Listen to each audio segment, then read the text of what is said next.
Hello. I hope this is working.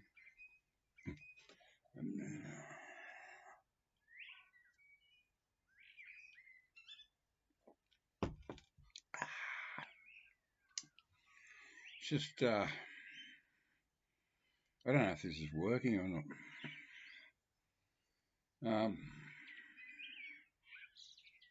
What the?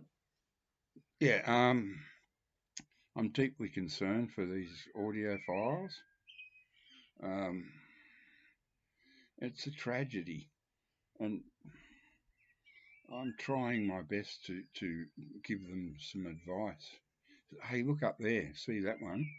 That's Gumby, and that's Pokey. That's his best friend, Pokey.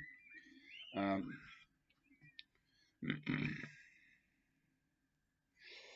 okay, I want to show my obscure records that are, but only get like 28 views or 15. So I might just do one of those ones where I put Beatles, Beatles, Beatles, Beatles, Beatles, Ringo, all that up there, and then I might get 15,000 views. Um, I don't know, whatever. Oh, Christ, where was I? Um, yeah, these poor audio files.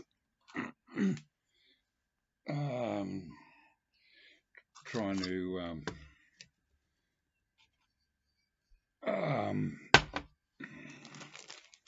don't you hate people like that? That just this like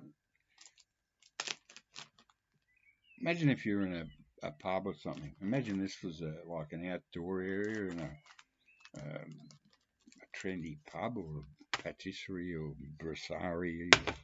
brasserie, and there were no seats to sit except right here next to me.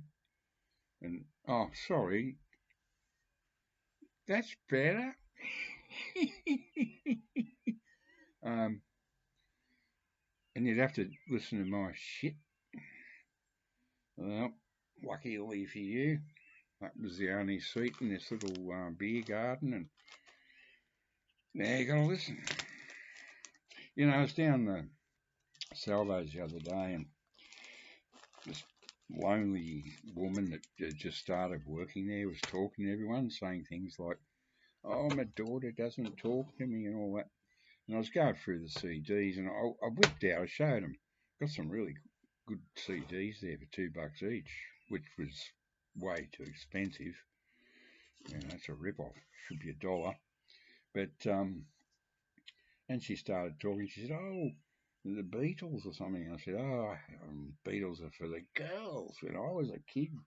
And she said, "Oh, I don't like them either." I said, "Oh, that's interesting. Who do you like?" She said, "The Rolling Stones."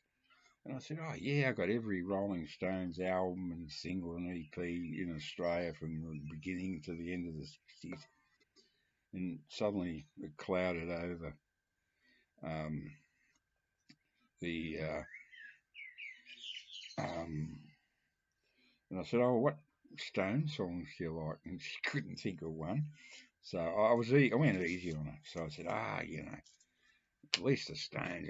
I said, the Beatles, they just did things like, "I want to hold your hand," whereas the Rolling Stones said, "I want to fuck you." And then she went away and came back and said, "Hey, you won't believe it, but they just played 'I Want to Hold Your Hand' on the radio." That's the sort of radio you get in the Salvos in Cowra. And I said, "Wow, it's interesting, isn't it?" But just to me, I don't know what I'm talking about. I'm just experimenting to see if this Wi-Fi shit's working. It says here no connection. Anyway, so yes, Michael Audiophile's been getting lots of interesting ones. He got the blue triangle one, Dark Side of the Moon, and went to his friend's house and they listened to it together. I mean, these are people in their 50s and 60s, for fuck's sake. Can you imagine going to someone's house, um, and taking this shit seriously at this age. But then again, I'm a lot older than you. I was about to say cunts, but I didn't. You people, audiophiles and that.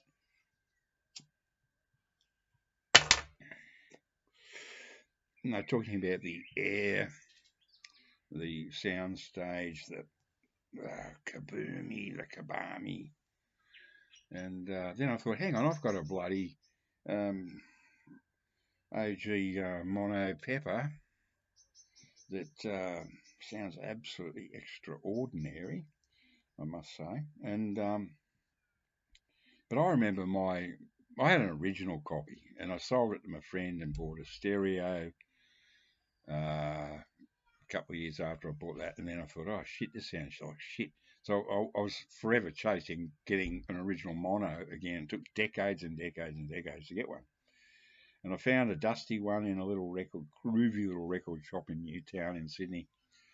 And didn't have a price on it. It just obviously just come in. I said, how much do you want for this? He said, no, the boss has got to see it. I said, how much do you want for it?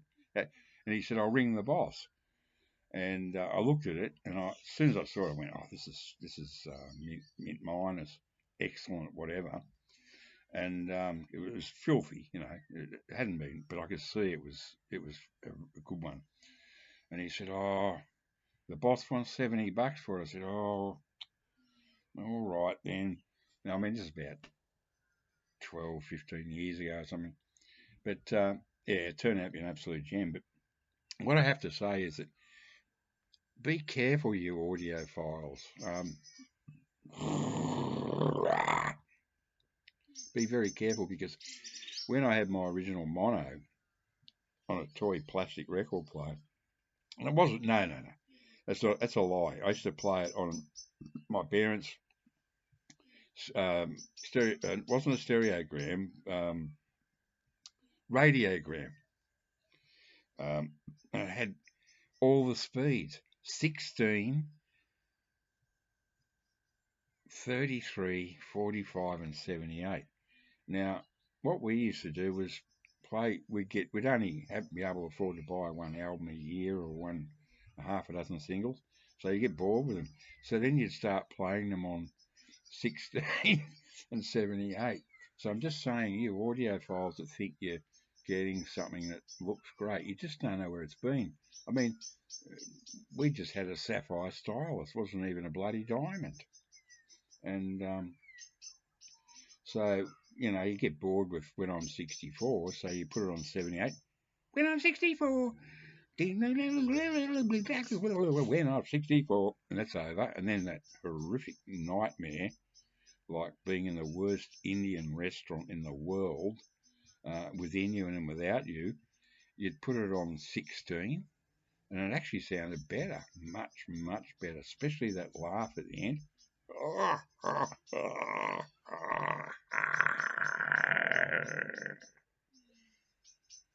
Yeah, so be careful. Oh, plus, this is what it was really about. You buy these these things thinking they're okay. With the mono, it's a single. There's no track separation. It just flows. As soon as one song ends, the next one starts splat straight away. That was a first. That was a first. Fuck the Beatles up their bottoms. But I'm telling you now that you have no idea. I was 16 when they came. You have no idea how important that record is. The Mono Sergeant Peppers.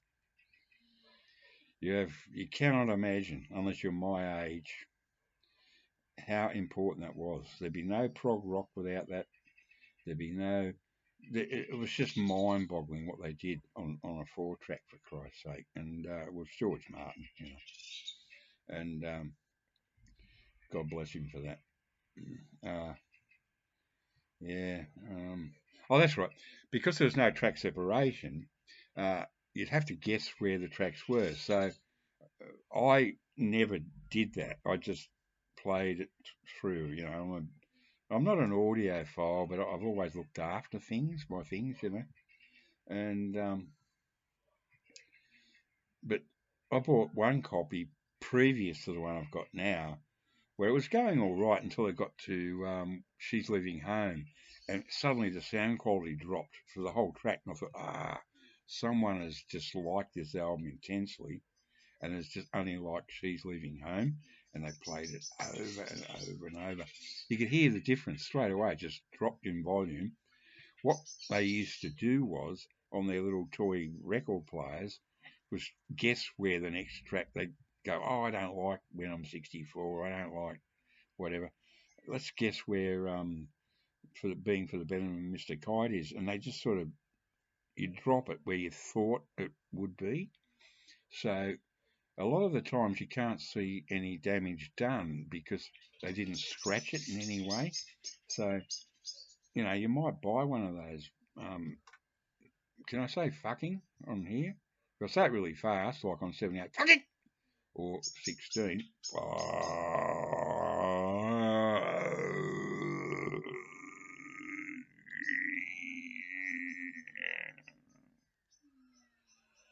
On 45, it's fucking. On 33 and 30, it's fucking. Yeah, so be careful, guys, on your expensive record sets, record player things.